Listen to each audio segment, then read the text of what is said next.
Hello dear friends, मैं doctor समलाम आपका welcome करता हूं बायो वाले गुरुजी चैनल पर। फ्रेंड्स, इस क्लास में आज लेकर आया हूं कंप्लीट जनरल साइंस सीरीज का जो लेक्चर 3 है, जिसके अंतर्गत हम पढ़ेंगे मानव शरीर व तंत्र का पार्ट 3, जिसमें पाचन तंत्र को हमने स्टार्ट किया था। तो पाचन तंत्र का जो सेकंड पार्ट हम पढ़ने वाले हैं। तो क्लास स्टार्ट करने से पहले बायो वाले गुरुजी चैनल को सब्सक्राइब कर दें तथा बेल आइकन को दबा दें और वीडियो को लाइक और शेयर कर दें। तो फ्रेंड्स, आइए देखते हैं इस चैप्टर में क्या है। तो हमने इस चैप्टर में यानी पाचन तंत्र का जो फर्स्ट पार्ट था, उसके अंतर्गत हमने मुख गुहा को पढ़ लिया था। यानी जो मुख गुहा है उसके अंदर जो दांत हैं, जीभ है यानी टीथ एंड टंग को पढ़ लिया था। ठीक ऐसे ही वहाँ पर सैलाइवरी ग्लैंड्स यानी लार ग्रंथियों को भी पढ़ लिया था कि लार क्या है, इस तरीके से पढ़ लिया था। अब हम पाचन तंत्र का जो नेक्स्ट भाग है उनको हम पढ़ने वाले हैं, यानी ग्रसनी से लेके आगे तक के जितने भी भाग हैं उनके बारे में पढ़ेंगे। तो सबसे पहले देखते हैं ग्रसनी। ग्रसनी यानी जो फेरिंग्स है वो। तो फेरिंग्स क्या होती है? तो फेरिंग्स का बेसिक मतलब आप कह सकते हैं कि साहब हमारा जो गला है वो क्या है, फेरिंग्स है। जैसे इस फिगर में देख रहे हैं आप, यहाँ पे सामने से मुंह को खोला हुआ है। ये इधर से हालांकि ये तालू दिख रहा है ना, कठोर तालू, फिर मुलायम तालू का लास्ट भाग जो लटका हुआ है उगला दिख रहा है, जो हमने पढ़ा था लास्ट क्लास में। अभी इसके पीछे का जो भाग है देखिए, ये जो खाली जगह दिख रही है पीछे की तरफ, ऐसे गोल गोल जगह दिख रही है, ये है फेरिंग्स। इसको क्या बोलते हैं? ग्रसनी बोलते हैं। इसमें ऊपर की तरफ से तो क्या है, नोज यानी नाक का जो मार्ग ओपन हो रहा है, नीचे की तरफ श्वास नली और भोजन जो नली है वो खुल रही है। ठीक है फ्रेंड्स, तो यहाँ पर ये जो पीछे वाला जो भाग है इसी को ग्रसनी बोलेंगे। और इस ग्रसनी में देखो साइडों में ऐसे देखो ये फूली हुई संरचनाएं हैं, किसी किसी में ऐसे स्वेल हो जाती हैं, फूल जाती हैं, इन्हीं को बोलते हैं टॉन्सिल्स, है ना। ये जीभ बाहर निकली हुई इधर से, तो पीछे का जो भाग है उसको आपको इमेजिन करना है, उसको क्या बोलेंगे? ग्रसनी। आप इस फिगर से भी देख सकते हो, यहां से भी देख सकते हो कि यहां पर देखिए ये नाक का मार्ग है, ये किधर से क्या है, ये नासिका मार्ग है। ये क्या है फ्रेंड्स? नासिका मार्ग। ये वाला भाग क्या है? नासिका मार्ग है। यहां से ये नासिका मार्ग है, ये वाला इधर से नाक से हवा पास होती है, फिर यहां पर ये इस ग्रसनी में यहां आ जाता है। ठीक है ना। इधर से आपका मुख गुहा है, यानी यहां से मुख गुहा है, इधर से भोजन आता है।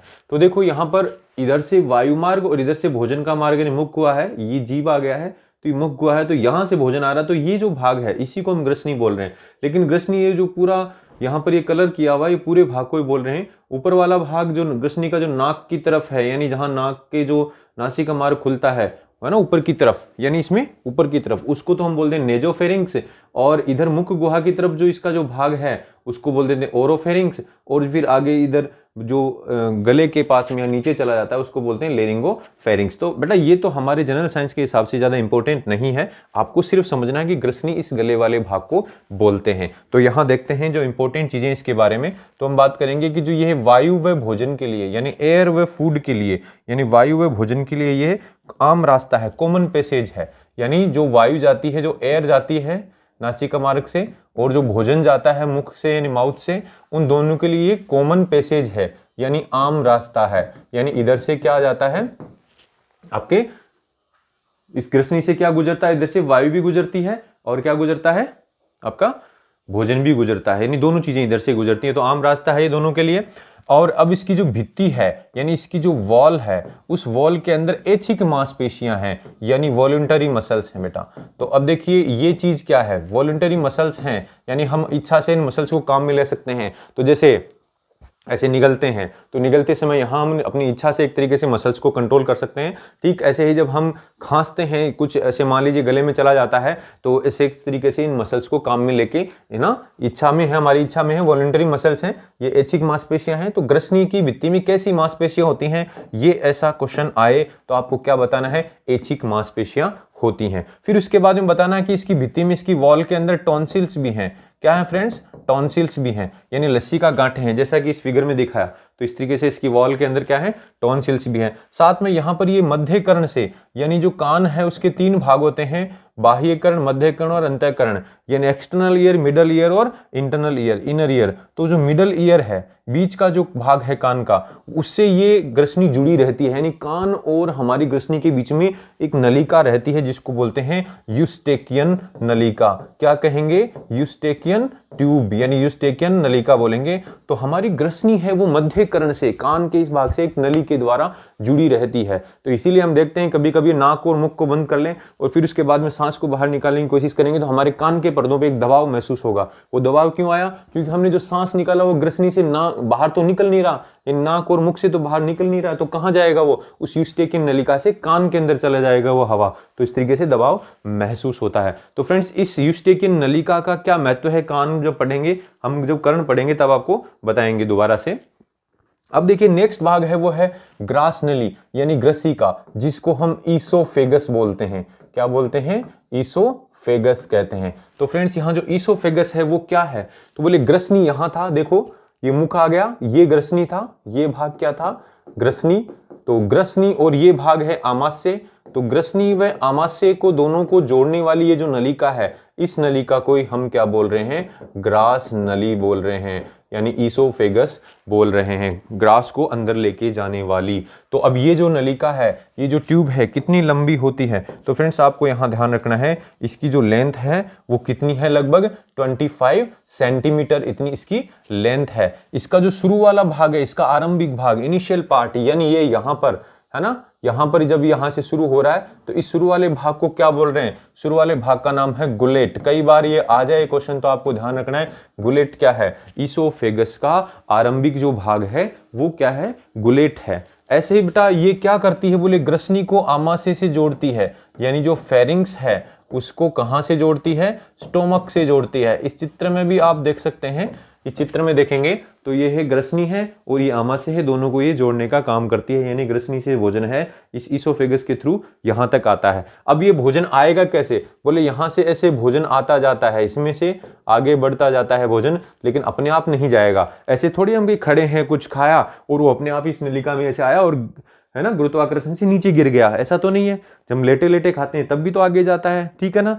ठीक, तो बेटा यहाँ पर कुछ न कुछ ऐसी कोई गति होती है जिसकी वजह से ये आगे भोजन बढ़ता है। तो इसमें क्या होती है? क्रमांकुंचन गति होती है, तरंग के रूप में ऐसे गति होती है। पहले यहाँ क्रमांकुंचन होता है, फिर आगे और पीछे वाला शिथिल होता जाता है, यानी तरंग के रूप में इसमें इस तरीके से गति होती जाती है, जिसकी वजह से भोजन जो है आगे बढ़ता रहता है। तो ये काफी इंपॉर्टेंट क्वेश्चन है कि इसमें जो यानी ग्रास नली में जो भोजन है वो क्रमांकुंचन गति के द्वारा आगे बढ़ता है। क्रमांकुंचन गति को पेरिस्टाल्सिस बोलते हैं। क्या कहते हैं? पेरिस्टाल्सिस, यानी पेरिस्टाल्टिक मूवमेंट बोलते हैं। तो जो पेरिस्टाल्सिस है वो इस ग्रसनी के अंदर, इस ग्रास नली में होता है, यानी क्रमांकुंचन गति होती है और उससे भोजन आगे बढ़ता है। बेटा ये एक एग्जाम में क्वेश्चन आया हुआ है ये कि किस गति के कारण या किसके कारण इसमें ग्रास नली में भोजन आगे बढ़ता है, तो आपको ध्यान रखना है क्रमांकुंचन गति या पेरिस्टाल्सिस के कारण। इसकी लेंथ आपको ध्यान रखनी है, ठीक है।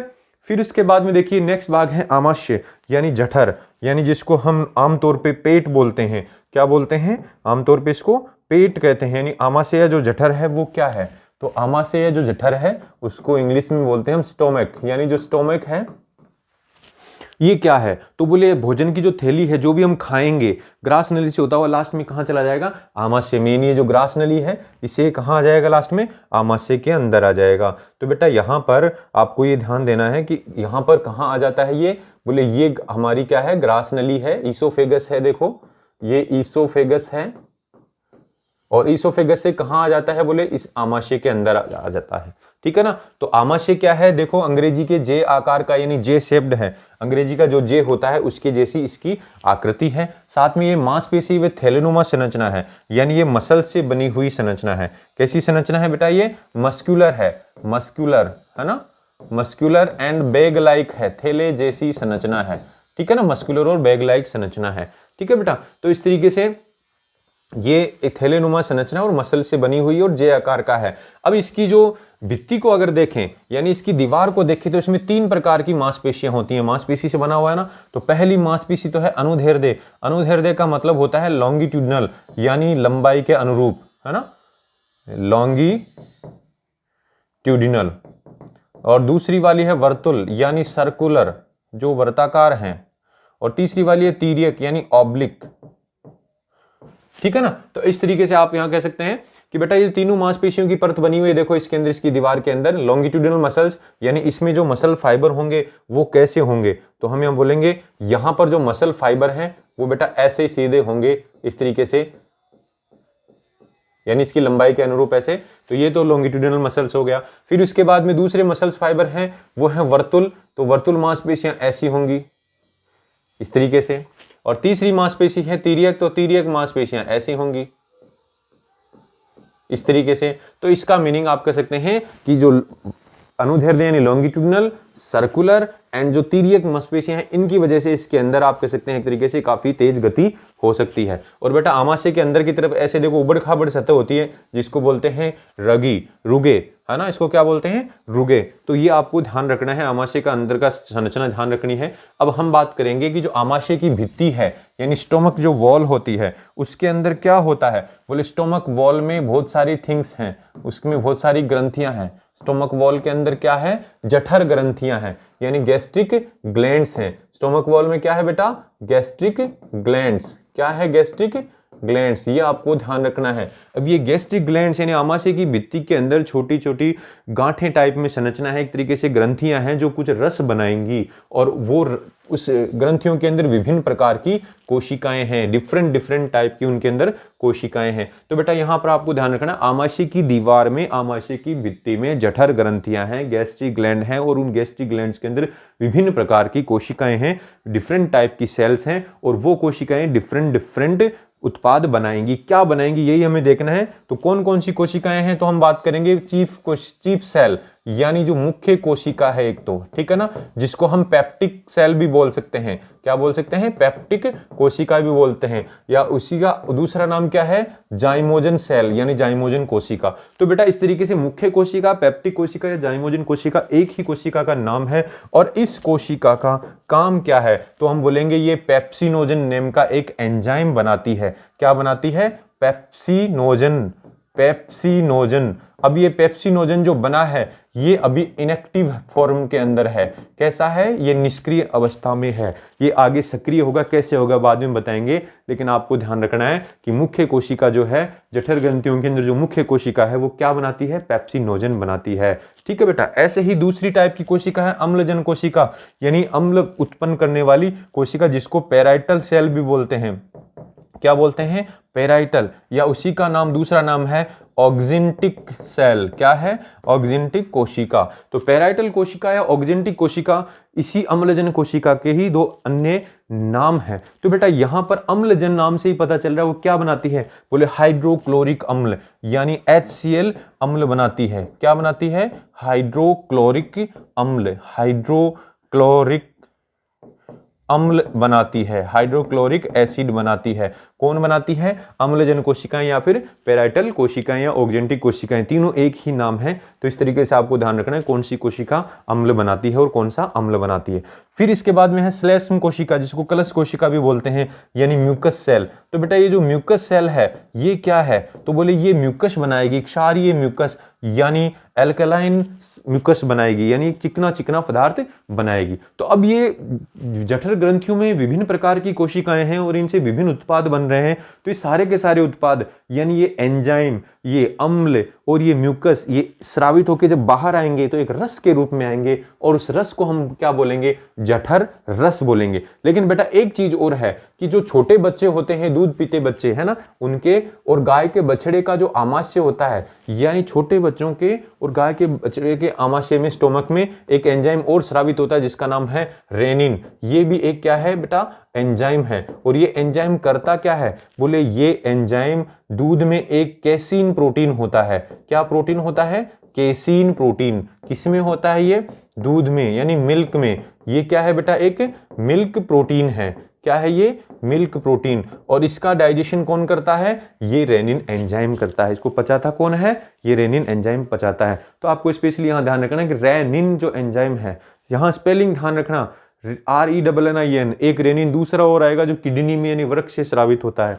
तो यहाँ पर ये वाला जो है इसमें डबल N है। तो रेनिन एंजाइम गाय के बछड़े और छोटे बच्चे के आमाशय में स्रावित होता है, जो दूध वाले प्रोटीन को यानी केसिन प्रोटीन को पचाने में मदद करता है। तो बेटा इस टाइप से आप कह सकते हैं कि आमाशय की जो भित्ति है उसके अंदर ये जठर ग्रंथियां हैं और उनमें ये कोशिकाएं हैं और ये कोशिकाएं क्या करती हैं, इस तरीके से पदार्थ बनाती हैं। अब इन सारे पदार्थों को सामूहिक रूप से हम क्या बोलेंगे, जठर रस यानी गैस्ट्रिक जूस। अब ये गैस्ट्रिक जूस का जो प्रकृति अगर बात करें, इसकी नेचर चेक करें कैसा है, तो बोले प्रबल अम्लीय है, ये बहुत ही ज्यादा अम्लीय है यानी हाईली एसिडिक है। तो एसिड है या क्षार है उसका पता, एसिड है या बेस है उसका पता कैसे चलेगा, तो हम यहाँ बता सकते हैं कि एसिड और क्षार का पता इससे चलता है उसकी पीएच से। बोले पीएच कितनी है, तो यहाँ पर पीएच आप कह सकते हैं 1.5 to 2.2 है, यानी बहुत ही ज्यादा अम्लीय है, ठीक है ना। यानी पीएच 7 से जितना ज्यादा कम होता है, 7 से जितना कम होता है उतना ही ज्यादा अम्लीय है। तो इसका प्रकृति कैसा है, अम्लीय है। लार को याद कीजिए, वो कैसा था, हल्का अम्लीय, उसका पीएच कितना था 6.8, और यहाँ पर तो और भी बहुत ज्यादा कम पीएच हो गया है, यानी ज्यादा अम्लीय हो गया है। अब बेटा इसके संगत, इस रस की बात करें कि प्रकृति तो अम्लीय है, लेकिन इसके कंपोजिशन की बात करें यानी इसमें क्या क्या चीजें हैं, कौन कौन से पदार्थ हैं, तो बोले एक तो है इस रस में पेप्सिनोजन, और पेप्सिनोजन क्या काम करता है, प्रोटीन पाचन का, यानी ये किसको डाइजेस्ट करता है, प्रोटीन को डाइजेस्ट करता है, प्रोटीन डाइजेशन में हेल्प करता है, प्रोटीन को पचाने में ये मदद करता है। तो जो पेप्सिनोजन है ये एज इट इज क्या है बेटा, ये निष्क्रिय है यानी इनएक्टिव है, खुद काम नहीं कर सकता, लेकिन ये एक्टिव हो जाएगा और किस रूप में बदल जाएगा, सक्रिय होकर किस में बदल जाएगा, बोले पेप्सिन में बदल जाएगा, लेकिन किसकी मदद से, HCl यानी इस अम्ल की मदद से। यानी पेप्सिनोजन रस के अंदर है, जठर रस में, वो निष्क्रिय एंजाइम है, और अम्ल यानी HCl की हेल्प से, हाइड्रोक्लोरिक अम्ल की मदद से ये पेप्सिन में यानी सक्रिय एंजाइम में कन्वर्ट हो जाएगा। तो ये जो पेप्सिन है ये रियल में देखें तो प्रोटीन डाइजेशन ये करता है, पेप्सिन करता है, ठीक है ना बेटा।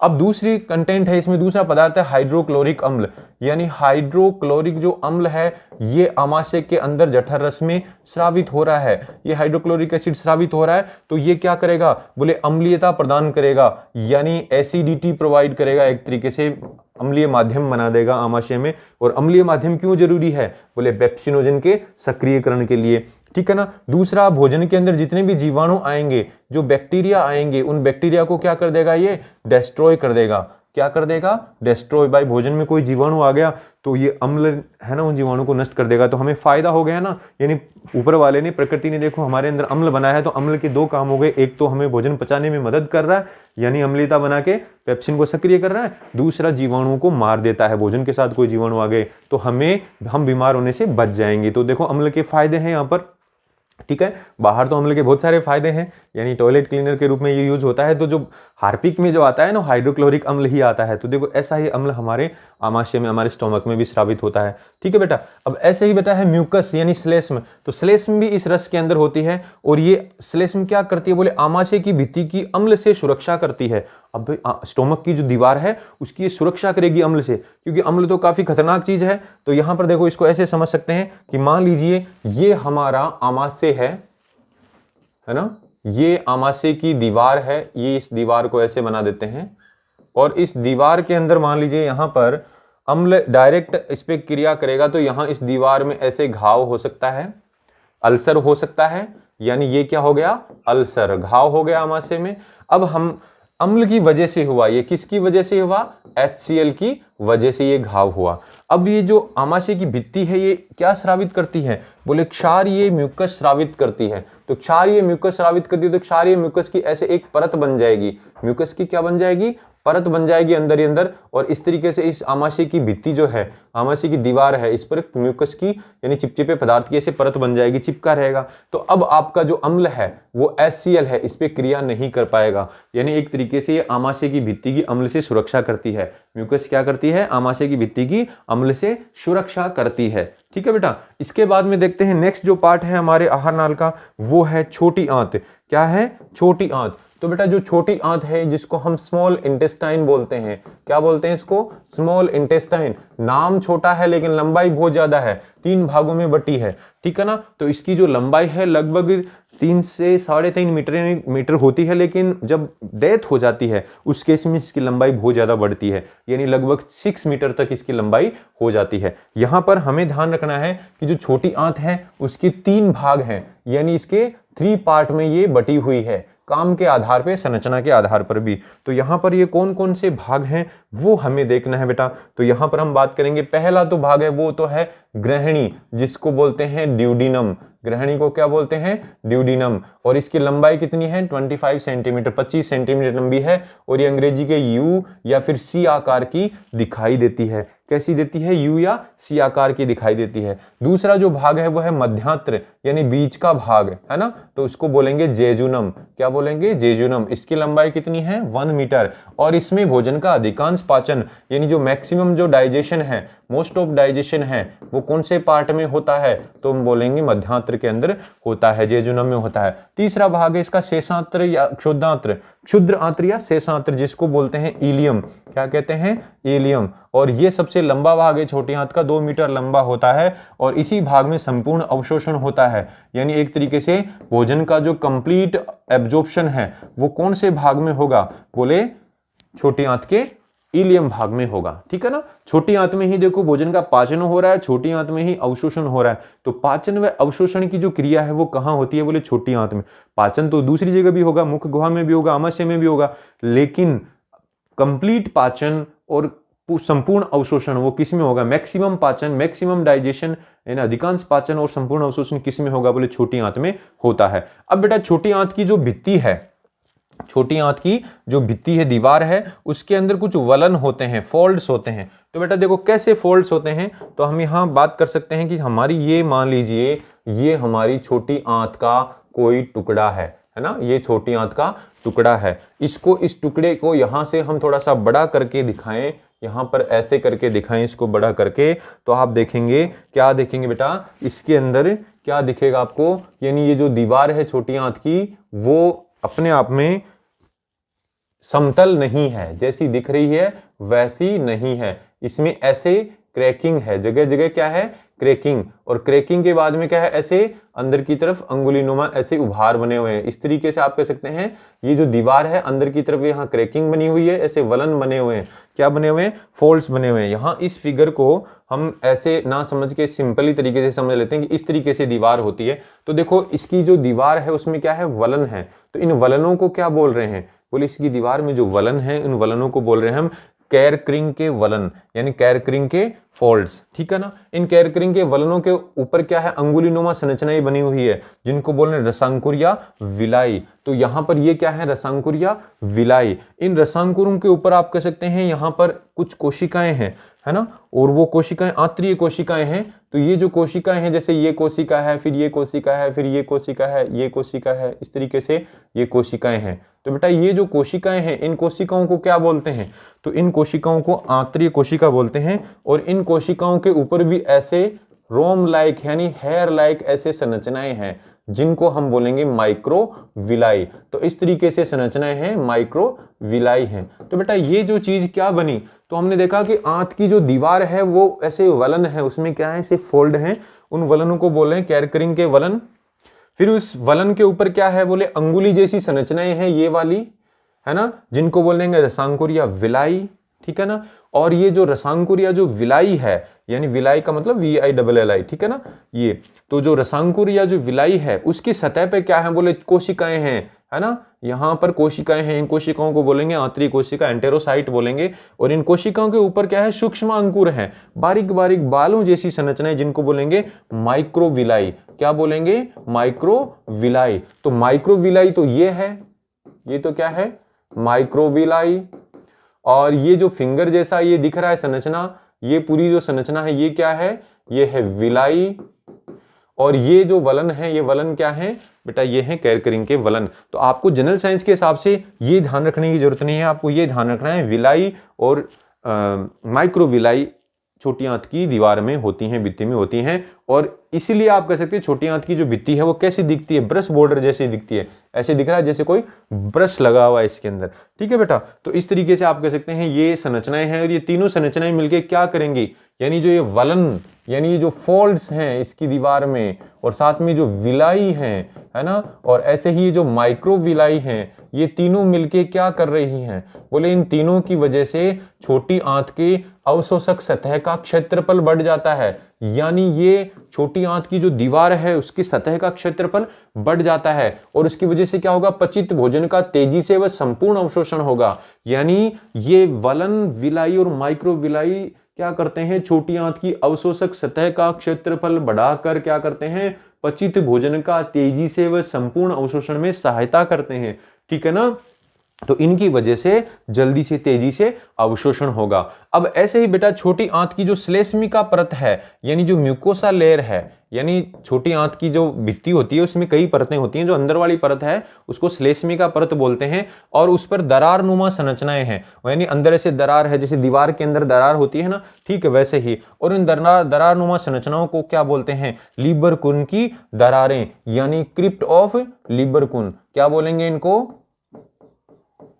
Crypt of लीबरकुन। लीबरकुन कोई साइंटिस्ट है उसके नाम पे रख दिया, तो क्रिप्ट ऑफ लीबरकुन इनको बोलेंगे, यानी यहां पर क्या बोलेंगे इनको? Crypt of Lieberkuhn. तो बेटा ये क्या है? बोले छोटी आंत की जो भित्ति है उसमें कुछ दरारें हैं, अंदर की तरफ क्रैकिंग है, जैसे हमारी दीवार में क्रैकिंग हो जाती है ना वैसे ही, और उन दरारों का नाम क्या है? लीबरकुन की दरारें। और इन लीबरकुन की दरारों के भीतर क्या है? बोले उन दरारों के अंदर कुछ ग्रंथियां हैं जिनको आंतरीय ग्रंथियां या इंटेस्टाइनल ग्लैंड्स बोलते हैं। क्या बोलते हैं? इंटेस्टाइनल ग्लैंड्स, आंतरीय ग्रंथियां बोलते हैं। इन ग्रंथियों के अंदर क्या छुपा हुआ है?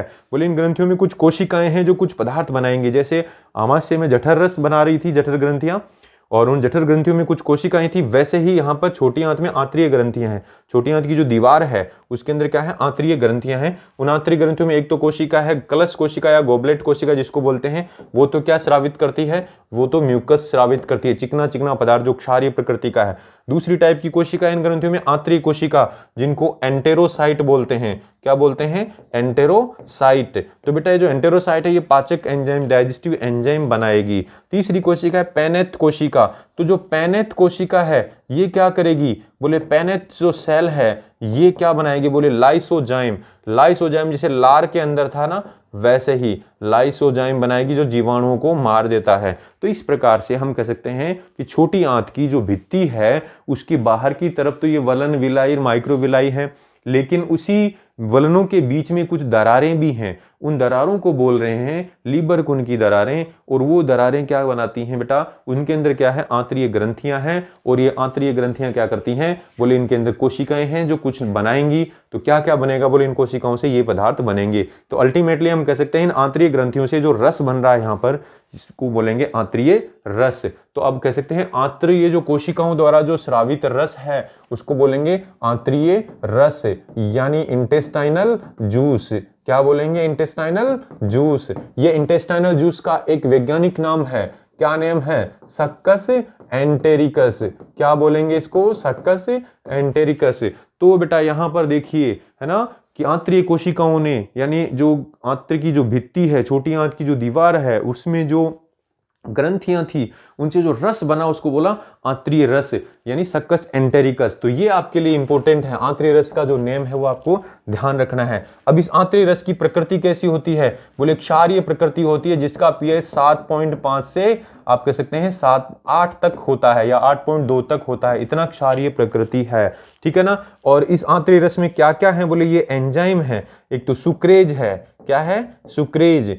और दूसरा क्या है? माल्टेज। इनके हम बारे में आगे बात करेंगे। ऐसे ही ये क्या है? लैक्टेज। ऐसे ही एंटेरोकाइनेज है ना, ये विभिन्न प्रकार के जो एंजाइम हैं इस आंतरिक रस में है।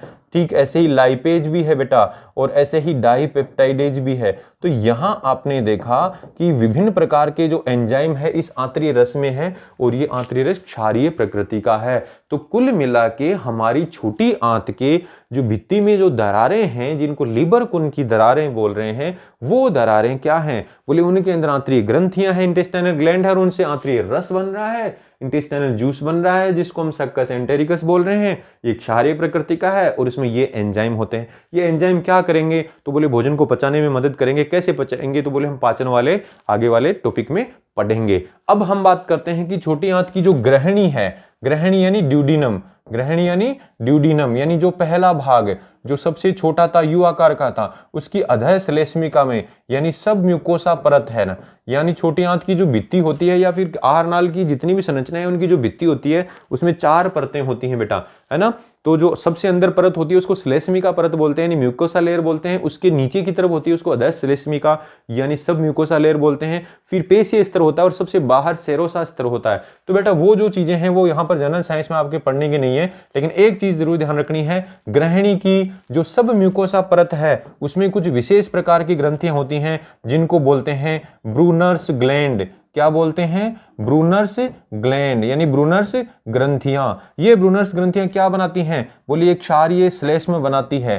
क्या बनाती हैं? एल्केलाइन म्यूकस बनाती हैं। एल्केलाइन म्यूकस बनाती हैं यानी चिकना चिकना पदार्थ बनाती हैं। तो अभी आपने देखा छोटी आंत के अंदर ये ग्रंथियां यानी ग्रहणी के अंदर ही क्या बना देंगी? क्षारीय रस बना देंगी, है ना, श्लेष्म बनाएंगी। ठीक ऐसे ही जो बाकी भाग है उसमें आंतरिक रस बनता है, वो भी क्षारीय प्रकृति का है। तो छोटी आंत का जो माध्यम कैसा हो गया? क्षारीय माध्यम हो गया। आमाशय का माध्यम कैसा था? अम्लीय माध्यम था। ठीक है ना, इस तरीके से आप कह सकते हैं। अब बोले क्षारीय माध्यम क्यों हुआ? तो बोले छोटी आंत में जो भी रस आएंगे, चाहे आंतरिक रस आए या फिर उसमें और भी दो रस आएंगे, पित्त रस आएगा, ऐसे ही अग्नाशयी रस आएगा, उनमें जो एंजाइम है उनके काम करने के लिए क्या चाहिए? बोले उनको काम करने के लिए क्षारीय माध्यम चाहिए। तो क्षारीय माध्यम पहले से तैयार है। इस तरीके से बेटा जो इलियम होता है, छोटी आंत का लास्ट भाग क्षुद्रांत्र, उसकी जो श्लेष्मिका है, छोटी आंत के लास्ट भाग की यानी क्षुद्रांत्र की यानी इलियम की जो श्लेष्मिका परत है, यानी इलियम की जो म्यूकोसा लेयर है ना, म्यूकोसा लेयर, उसके अंदर क्या है? बोले उसमें लसिका ग्रंथियों की छोटे छोटे ऐसे पेचेज होते हैं जिनको बोलते हैं पेयर्स पेचेज। क्या बोलेंगे? पेयर्स के समूह हैं, पेयर्स पेचेज। तो पेयर्स पेचेज क्या है? लसिका ग्रंथियों से बने हुए हैं। और ये कहां पर हैं? बोले इलियम के अंदर, छोटी आंत के इलियम भाग में, क्षुद्रांत्र भाग की म्यूकोसा परत में होते हैं। तो बेटा ये लसिका गांठें वहां पर कुछ जीवाणुओं को मारने में काम करेंगी। तो इस तरीके से आप कह सकते हैं छोटी आंत के इलियम भाग में ये हैं, छोटी आंत की ग्रहणी भाग की सब म्यूकोसा में ये ग्रंथियां हैं, और छोटी आंत की बाकी जो पूरी सतह है उसके अंदर आंतरीय ग्रंथियां हैं जो ये रस बनाती हैं। ऐसे ही बेटा आगे चलते हैं हम। अब नेक्स्ट जो भाग है वो है बड़ी आंत, यानी आहार नाल का नेक्स्ट भाग है बड़ी आंत, जिसको हम बोलेंगे लार्ज इंटेस्टाइन। क्या कहेंगे? Large intestine. तो बेटा जो लार्ज इंटेस्टाइन है वो वैसे लंबी तो बहुत कम है छोटी आंत की तुलना में, 1.5 मीटर ही है, लेकिन इसका व्यास ज्यादा बड़ा है, इसलिए इसको लार्ज इंटेस्टाइन बोलेंगे। जैसे छोटी आंत तो नीचे रह गई और ये है लार्ज इंटेस्टाइन यानी बड़ी आंत। अब ये लार्ज इंटेस्टाइन यानी बड़ी आंत के 3 भाग हैं बेटा वैसे। पहला भाग है अंधनाल या सीकम। क्या भाग है? अंधनाल या सीकम। तो देखिए बेटा ये वाला भाग जो है ये है सीकम। ये पहला भाग क्या है?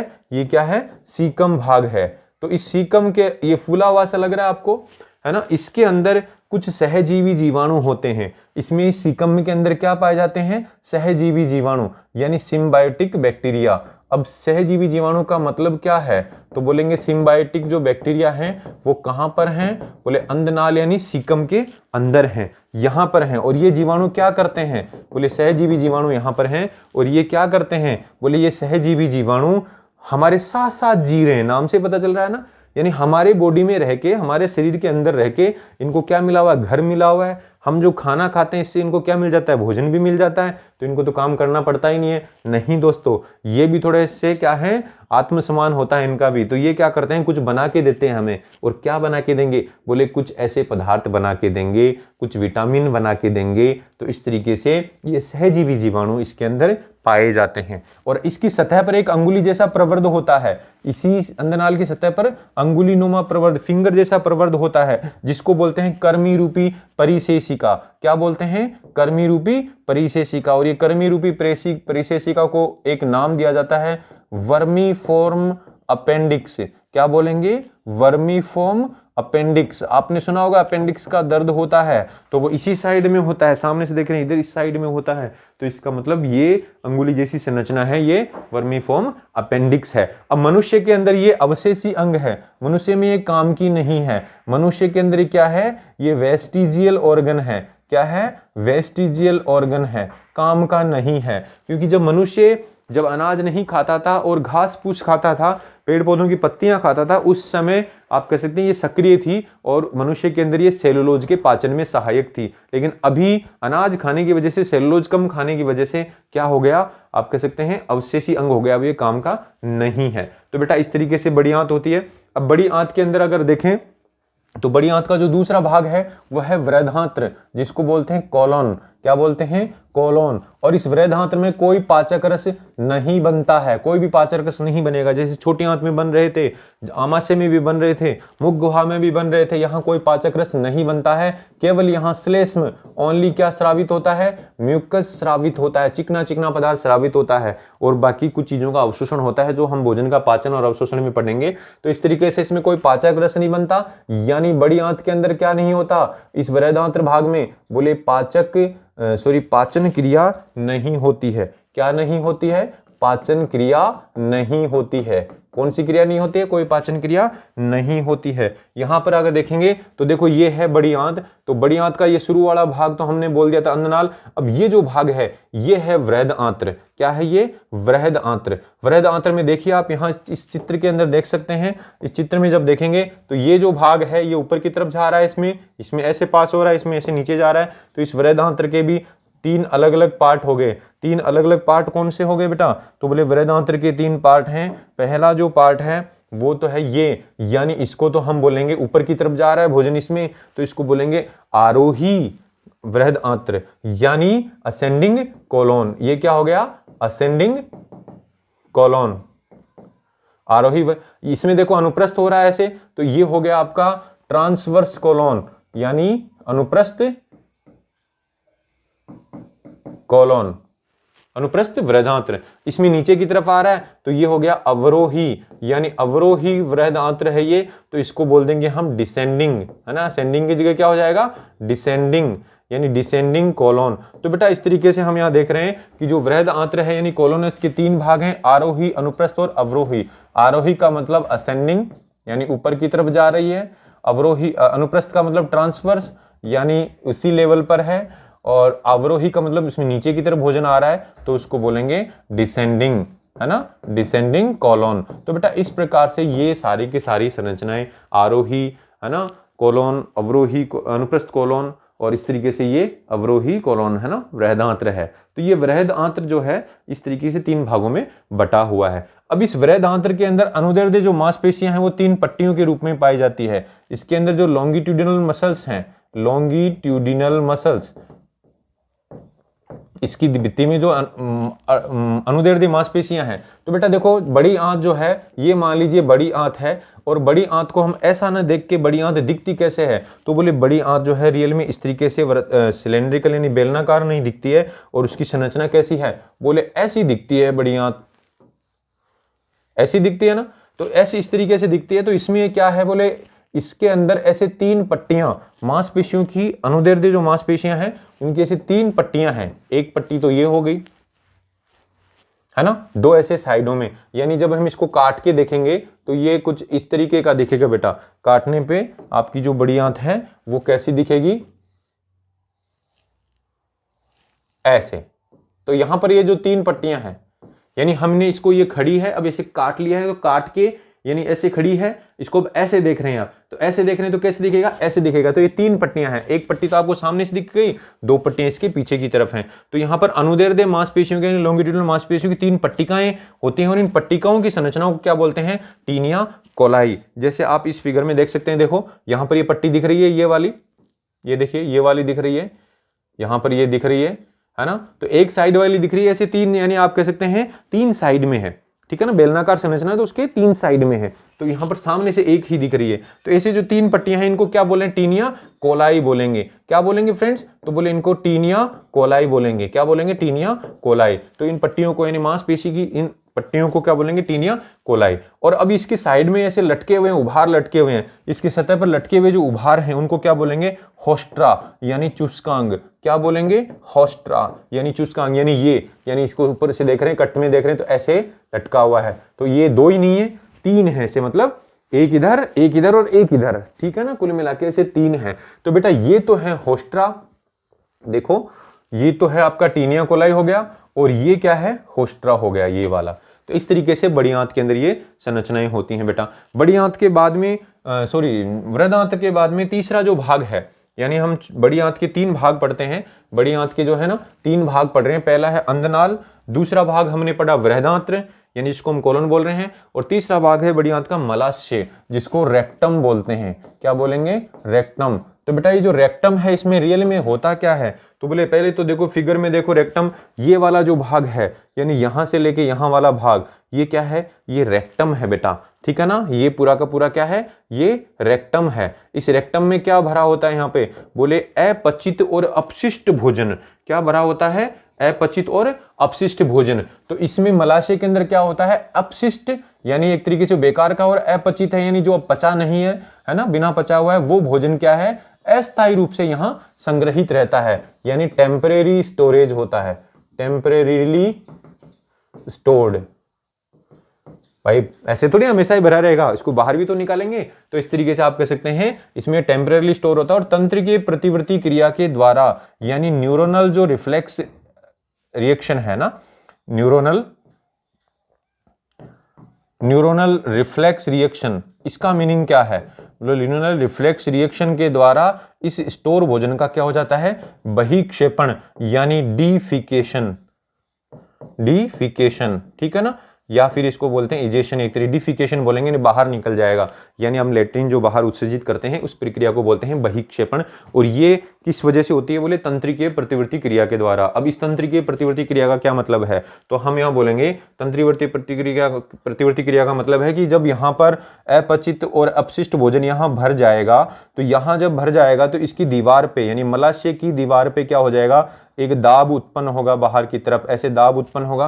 दाब की उत्पन्न होने की वजह से यहाँ तंत्रिकाएं हैं, तंत्रिकाएं उस दाब को महसूस करेंगी और ब्रेन को मैसेज जाएगा। ब्रेन को जब मैसेज जाएगा तो ब्रेन को क्या जाएगा कि यहाँ ये भर गया है, इसको खाली करना है। तो इसे खाली करेंगे तो वहां से वापस से मांसपेशियों को ऑर्डर आएगा, और किसकी मांसपेशियों को ऑर्डर आएगा, इस मलाशय की मांसपेशियों को भी, और साथ में यहाँ जो गुदाद्वार है इसकी मांसपेशियों को भी, वो भी खुल जाएंगी, जिसकी वजह से डिफिकेशन हो जाएगा। तो बेटा अब यहाँ पर हम कह सकते हैं कि जो बहिक्षेपण की जो क्रिया है वो तंत्रिकीय क्रिया है। बहिक्षेपण की क्रिया क्या है, तंत्रिकीय क्रिया है। तो अब यहाँ पर गुदाद्वार का क्या रोल है, बोले गुदाद्वार की जो भित्ति है उसमें दो अवरोधनी होती हैं, यानी यहाँ पर 2 स्फिंक्टर्स होते हैं। क्या होते हैं, स्फिंक्टर्स। जो स्फिंक्टर्स क्या करेंगे, ये स्फिंक्टर्स एक तरीके से जब बंद रहेंगे तो अपचित भोजन या अपशिष्ट जो भोजन है जिसको हम फीसेज बोल रहे हैं, एक तरीके से मल बोल रहे हैं, वो कहां पर है बेटा, वो मलाशय में भरा हुआ है। अब जैसे ही आप कह सकते हैं 2 टाइप के यहाँ स्फिंक्टर हैं, एक तो ऐच्छिक मांसपेशियों से बना हुआ, दूसरा अनैच्छिक मांसपेशियों से बना हुआ। ऐच्छिक मांसपेशियों वाला तो हमारी इच्छा में है, यानी वो तो वॉलंटरी मसल से बना हुआ है। कैसा, किससे बना हुआ है, वॉलंटरी मसल्स से बना हुआ है। और ये दूसरे वाला इनवॉलंटरी मसल से बना हुआ है, अनैच्छिक मांसपेशियों से बना हुआ है। तो दोनों टाइप की मांसपेशियां हैं।